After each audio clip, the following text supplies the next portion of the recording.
Guide करने के लिए, आपकी मदद करने के लिए हेलियोस म्यूचुअल फंड के सीईओ दिनशाह ईरानी। दिनशाह सर, बहुत शुक्रिया आपका समय देने के लिए। स्वागत है आपका 18 हाउस स्वदेश पर। सर, ट्रंप ने ट्रुथ सोशल पर कहा कि हमने डील कर ली है और ईरान ने कहा कि हाँ जी, ट्रंप ठीक बोल रहे हैं। पहली बार उन्होंने कहा है कि ट्रंप सच बोल रहे हैं। क्या सब कुछ चंगा है सर अब? पहले तो धन्यवाद अभिषेक जी, आपकी शो को आमंत्रित करने के लिए, और आपके दर्शकों को वेरी गुड मॉर्निंग। तो चंगा तो है अभिषेक जी, लेकिन आप देखिए क्रूड के हिसाब से रिएक्ट किया है, कितना जोरों का नीचे आया है, 85 के नीचे चला गया है, 84 के आसपास है। और मुझे कोई शंका नहीं है कि जिस दिन हॉर्मुज खुल जाएगा, स्ट्रेट ऑफ हॉर्मुज खुल जाएगा, अभी खुला नहीं है क्योंकि वो फ्राइडे को डील साइन करके कहते हैं माइंड क्लियर करके खोलेंगे, तो मुझे लगता है ये 80 के नीचे आराम से आ सकता है क्रूड। और वो एक बहुत बढ़िया खबर है हमारे लिए, क्योंकि हमारा जो इम्पोर्ट बिल था वो आस्ते आस्ते बहुत ज्यादा ब्लोट हुए जा रहा था, और वो अभी थोड़ा आपको कम दिखता हुआ नजर आएगा। तो और ये $15 जो हम एक्स्ट्रा दे रहे होंगे क्रूड के, वो शायद हमारे लिए मैनेज कर सकते हैं। पर मुझे लगता है कि आगे चल के अगर ये सप्लाई चेन जारी रही एसओएच में से, तो मुझे लगता है कि 70 के आसपास क्रूड आ भी सकता है, और that be very big good news for India, क्योंकि लास्ट ईयर हमारा 65 का एवरेज बास्केट था, और अगर जो आप 70 की तरफ पे करेंगे तो $5 कोई प्रॉब्लम नहीं है। मतलब 25 मिलियन दिन की आप एक्स्ट्रा देंगे, which is much better than जो हम पहले सोच रहे थे 100 मिलियन और 150 मिलियन की बातें हो रही थी। तो उसके हिसाब से तो बहुत ही बढ़िया है। जी। दिनशाह सर, बाजार अपना कोर्स करेक्शन कितनी जल्दी पूरा कर लेगा? देखिए, अब क्या है ना कि बहुत अच्छी खबर आई है बाजार में। आज हम उत्साह देख रहे हैं, लेकिन पिछले एक क्वार्टर में कंपनीज ने कम से कम वो मार्जिन प्रेशर झेला है, कॉस्ट प्रेशर झेला है। अब 15 जून है, जून खत्म होने के बाद हम चर्चा करने लगेंगे 8 या 9 तारीख से कि नतीजे कैसे रहते हैं क्वार्टर वन के। क्या बाजार अपनी तेजी को ये कंटिन्यू कर पाएगा? ये गेंस होल्ड हो पाएंगे, या फिर अभी एक दौर की अनिश्चितता बाजार में भी बाकी है? जी, एक्चुअली आप देखिए हमारा बाजार अभी भी रीजन को अगर जो देखें तो अंडर परफॉर्म कर रहा है जोरों का। फ्राइडे को हम चले कोई 2.5% कुछ ऊपर थे हम, ढाई भी नहीं थे, 2 के आसपास थे ऊपर, निफ्टी या 50 ले तो पूरा रीजन, मतलब आप ताइवान देखें तो 8% ऊपर था, कोरिया देखें तो 6% ऊपर था। आज भी हम 1.5% ऊपर हैं, और वो भी बड़ी फाइट करके वहां पे आए हैं, और पूरा रीजन 5-5% ऊपर है, और ये ताइवान अकेला 2.5% ऊपर है जो 8% ऊपर था उस दिन। बट एनीवे, मैं वही बोल रहा हूँ कि हम तो एक्चुअली आप देखिए रीजन के हिसाब से अंडर परफॉर्म करें, क्योंकि हम ज्यादा ही कुछ सीरियसली लेते हैं सब इवेंट्स। और ये तो एक्चुअली नॉट ओनली ये एसओएच ओपनिंग इतना बढ़िया न्यूज है हमारे लिए, पर दूसरा जो गवर्नमेंट ऑफ इंडिया ने किया है एफर्ट अपना, और आरबीआई ने एफसीएनआर बी वगैरह का, वहां से आप देखिए प्रेशर भी रुपए पे चला जाएगा। तो इसलिए हमें कोई शंका नहीं है, इसलिए हम यही सोच जा रहे हैं कि ये क्वार्टर खराब है, पर आप मुझे ये बताइए कि गाड़ी हम रियरव्यू में देख के चलाते हैं कि आगे देख के चलाते हैं? तो ये तो हो गया क्वार्टर, आप छोड़ दीजिए इसको। और बाय द वे, हमें लगता नहीं कि इतना खराब होगा जितना नैरेटिव है इस मार्केट में आज की तारीख में, जितना लोग बोल रहे हैं उतना खराब नहीं होगा।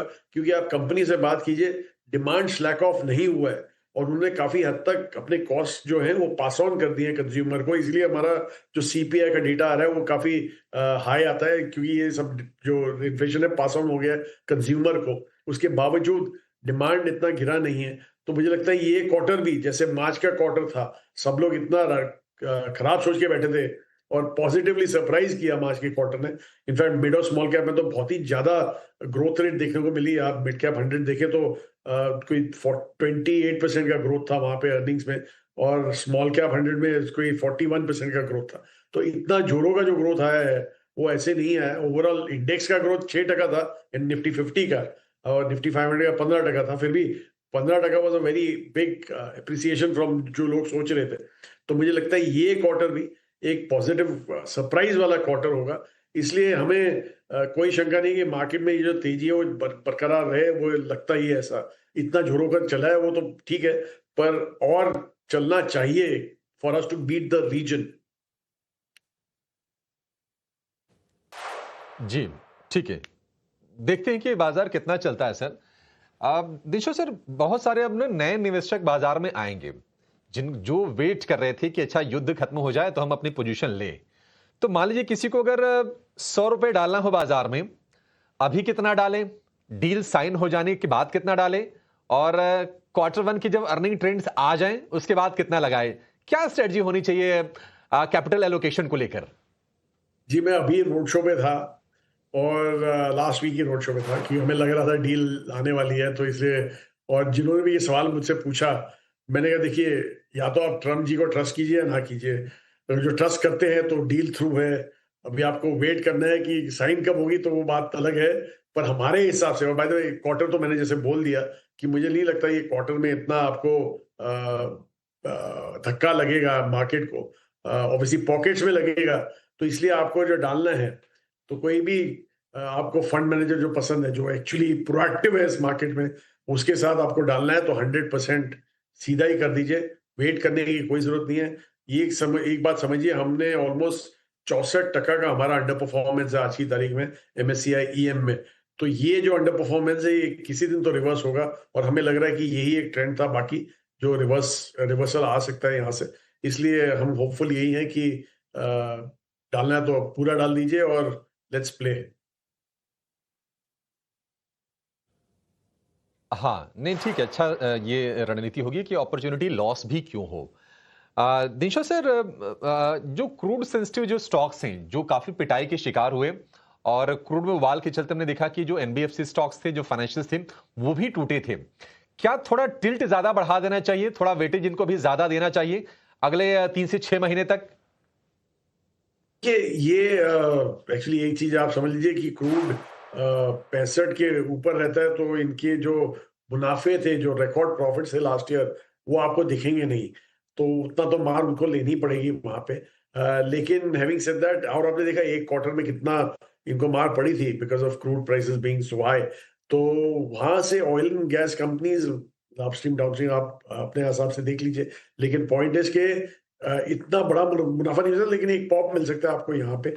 और दूसरा जो आपने सॉरी, कौन सा दूसरा सेक्टर बोला था आपने Abhishek ji? Financial financial sir. Financial financial का ऐसा है कि बहुत ही ज्यादा सेलिंग हुई है उस सेक्टर में, स्पेसिफिकली बैंक्स में, प्राइवेट सेक्टर बैंक्स में। तो हमें लग रहा है कि एक बार जब बिकाली आएगी, जब बाइंग चालू होगी, बिकवाली होगी, तब हमें लग रहा है कि वो सेक्टर जो सबसे ज्यादा बेचा है, वही सेक्टर वापस वहां पे आप देख सकते हैं इन्फ्यूजन। क्योंकि उसको बेचा ही इसी यही सोच के था कि एक तो इन्फ्लेशन बढ़ रहा है, इंटरेस्ट रेट घटना बंद हो गए हैं, और यहाँ पे अभी इंटरेस्ट हाइक्स चालू होगी, और दूसरा डोमेस्टिक डिपॉजिट्स के लिए इतनी मारपीट हो रही है, तो मे बी ये जो हाइक हो रहे हैं इंटरेस्ट रेट्स, वो शायद एब्जॉर्ब करने पड़ेगा अभी हद तक बैंक्स को। और लेकिन आप ये सोचिए कि अभी जो एफसीएनआर-बी की डिपॉजिट चालू की है, स्कीम चालू की है, और जो हमारे बैंक बराबर से ये समझ ले कैसे करना है, मतलब 6% जो ये लोग कर रहे हैं और स्प्रेड इतना कम दे रहे हैं ऑन लेवरेज, वो लगता है उनको चेंज करना पड़ेगा। या तो आप जो 6% दे रहे हैं वो थोड़ा बढ़ा दीजिए और स्प्रेड थोड़ा कम कर दीजिए, और फिर देखिए कितने ज्यादा डिपॉजिट आते हैं, तो वहां पे भी प्रॉब्लम सॉल्व हो जाता है। तो इसलिए हमें लग रहा है कि वो शायद प्रेशर चला गया है यहाँ पे बैंक्स के ऊपर। हाँ, दिलशो सर, अब यहां से मान लीजिए किसी को प्लान करना हो और सेक्टर्स चूज करने हो, तो आपके प्रेफर्ड बेट्स कौन से होंगे? क्या फिर से, क्योंकि एक समय था कि बैंकिंग फाइनेंशियल पर हम ज्यादा बुलिश थे, क्या वही स्टांस रखना चाहिए? और किसी को अगर थोड़ा फ्यूचर के बारे में सोचना हो, क्या बेहतर स्ट्रेटजी होगी कि ये कैपिटल मार्केट हो गया, या फिर कैपिटल गुड्स होंगे कैपेक्स थीम को देखते हुए, या फिर ये डेटा सेंटर एआई वाली थीम? क्या इनको ज्यादा तवज्जो देने की जरूरत है अभी? जी, डिजिटल और एआई की थीम तो तेरा अभी तो आज की तारीख में तो कोई हमें ऑप्शन दिखता नहीं है यहाँ पे जो हम खेल सके। और मुझे लग रहा है कि जो डेटा सेंटर वाला भी है, वो थोड़ा लंबा गेम है, वो इतना जल्दी वो नहीं हो सकता, सॉल्व नहीं हो सकता वहां पे, मतलब इतना जल्दी इन्वेस्टमेंट वगैरह कुछ हो नहीं सकता, तो इसलिए लंबा है। लेकिन हम अगर जो हमारा ओवरऑल पोर्टफोलियो देखें, तो ऑब्वियसली बीएफएसआई जो हमें बहुत ही पसंद है, वो continues to be our number 1 holding, और उसमें भी हमने थोड़ा रीएलोकेशन किया है। हमने कैपिटल मार्केट फेसिंग जो प्लेयर्स हैं, और वहां पे हमारा थोड़ा हमने एक्सपोजर बढ़ा दिया है, तो वो वैसा किया है। थोड़ा प्राइवेट सेक्टर बैंक में हमने थोड़ा ट्रिम किया है पोजीशन, लेकिन ज्यादा नहीं किया, क्योंकि हम लार्ज कैप से मूव करके हम मिड और स्मॉल कैप में आना चाहते हैं, इसलिए वो ट्रिमिंग हुई है थोड़ी बहुत।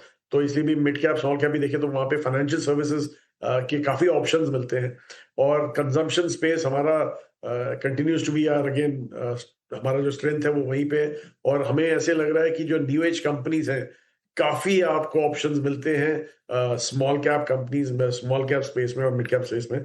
तो हमने वहां पे भी हमारा एक्सपोजर बढ़ाया, न्यू एज कंपनीज। और ये एक ऐसा एरिया है जो हमें लगता है कि इंडिया एक यूनिक जगह पे है, क्योंकि जो जनधन, आधार और मोबाइल का जो ट्रिनिटी हमने फॉर्म किया है, मोबाइल क्योंकि लो डेटा, मतलब ऐसे सस्ते में डेटा देते हैं, तो इसलिए हमें लग रहा है कि वो जो हमने ट्रिनिटी जो फॉर्म किया हुआ है, ये आगे चल के बहुत बढ़िया इंडस्ट्रीज नई नई पैदा होंगी, नई नई कंपनियां पैदा होंगी, इसलिए वहां पे आपको ऑप्शन ज्यादा मिलेगा। और दूसरा, जो आपने पहले एफआई की भी बात की, वो भी अट्रैक्टेड है इस सेक्टर से, इसीलिए आप देखिए वो लोग बैंक से बेच के न्यू एज कंपनीज ही बाय करते हैं नॉर्मली, अगर जो आप एफआई का मूवमेंट देखें तो। दिनशो सर, ये फाइज के बारे में सर क्या व्यू है आपका? ये कब लौटेंगे? सरकार ने थोड़ा, हमने देखा है कि बॉन्ड में कैपिटल गेन्स पर और इंटरेस्ट इनकम पर थोड़ी राहत दी है टैक्स को लेकर। उम्मीद है कि शायद इक्विटीज में आगे जाके कुछ हो, पता नहीं कब होगा। एफआईज लौटेंगे इंडिया में या फिर अभी ये वेट लंबा होगा? क्योंकि ये बॉन्ड का गेम अलग है, इक्विटीज का अलग ही है थोड़ा सा। जी देखिए, बॉन्ड का जो टैक्स ब्रेक दिया उन्होंने, और विडोलिंग टैक्स भी हटा दिया और कैपिटल गेन्स भी हटा दिया वहां पे, वो तो एक बहुत बड़ा पॉजिटिव है for inclusion in bond index. हम ऑलरेडी जेपी मॉर्गन इंडेक्स में थे, लेकिन वहां से ज्यादा आया नहीं पैसा, क्योंकि ये सब प्रॉब्लम्स है हमारे। लेकिन I think that will attract money on the debts. FI की अगर जो बात करें, तो दो ही तरीके हैं उनको अट्रैक्ट करने के लिए। एक तो जैसे बॉन्ड में किया आपने, जैसे गवर्नमेंट सिक्योरिटीज में किया है, वो आप इक्विटी में भी कर दें, तो एक तो वो तरीका है। या तो दूसरा तरीका है कि हम आउट परफॉर्मेंस हमारा चालू रखें, जो चालू नहीं, सॉरी, जारी करें, और जोरों का आउट परफॉर्मेंस करें रीजन को। तब जाके आई थिंक एफआई बोलेंगे कि ये तो एक बड़ी स्टोरी बन रही है इंडिया में, और वो तब अट्रैक्ट होंगे। नहीं तो ऐसे अंडर परफॉर्म करते रहेंगे तो किसी को इंटरेस्ट नहीं है, because they are not losing anything by not being in India. तो इसलिए मैं, जो एक मार्केट के महारथी काफी लोग हैं यहाँ पे, जो बोलते हैं ना India has to correct 30-40% before FI come in, वो तो पॉसिबल ही नहीं है। वो अगर जो इंडिया करेक्ट हुआ तो कोई एफआई नहीं आएगा। इंडिया को चलना चाहिए टू अट्रैक्ट एफआई। या तो दूसरा, आप मेक इंडिया अट्रैक्टिव। आप अर्निंग्स ग्रोथ में तो आप अट्रैक्टिव हो ही रहे हैं, लेकिन अगर जो आप टैक्स ब्रेक्स देखिए और वापस बुलाएं, मॉरिटोरियम ले लीजिए। टैक्स ब्रेक मत देना है तो मत दीजिए, एक मॉरिटोरियम ले लीजिए 2 साल का, देखिए आप कैसे पैसे आते हैं इंडिया में। क्योंकि वैरायटी, अभिषेक, इंडिया में ही है। वैरायटी आपको रीजन में नहीं मिलती है। जैसे मैं सबको समझाता हूँ, कोरिया का अर्निंग्स ग्रोथ 72% होगा, भले ये साल इंडिया का 16-17% ग्रोथ है, लेकिन 72% में से आप 2 कंपनियां निकाल दीजिए, सैमसंग एंड एसके हाइनिक्स, एक ग्लेरिंग एग्जांपल है ये तो उनकी ग्रोथ कोई 9-9.5% रह जाती है अर्निंग्स ग्रोथ, और उस पीज कोई 20 के आसपास हो जाते हैं अगर ये 2 कंपनियां हटा दे तो इसलिए मुझे नहीं लगता कि जो वैरायटी चाहिए होगी एफआई की, तो इंडिया का एक्सपोजर लेना ही पड़ेगा उनको। बिल्कुल लेना पड़ेगा सर, और आप बिल्कुल सही कह रहे हैं वैरायटी की बात। मैं भी एक दिन पढ़ रहा था सर कि ताइवान में अकेले जो ताइवान सेमीकंडक्टर की जो कंपनी है टीएसएमसी, उनका अकेले का वेटेज सर 45% का है। मतलब क्या मजाक है सर, ये एक स्टॉक पूरे मार्केट को हिला दे, ढुला दे। लेकिन ये बात बिल्कुल सही ऑब्जर्वेशन है कि हाँ, वैरायटी अगर आपको चाहिए तो इंडिया में आना पड़ेगा, और यहाँ पर वैल्यूएशन वाइज भी चीजें थोड़ी सी वाजिब तो पहले के मुकाबले नजर आ ही रही हैं। बहुत शुक्रिया दिनशॉ सर, आज इस इंपॉर्टेंट डे पर हमें समय देने के लिए और विस्तार से तमाम मुद्दों पर बातचीत करने के लिए और हमारे दर्शकों की मदद करने के लिए। Thank you so much sir.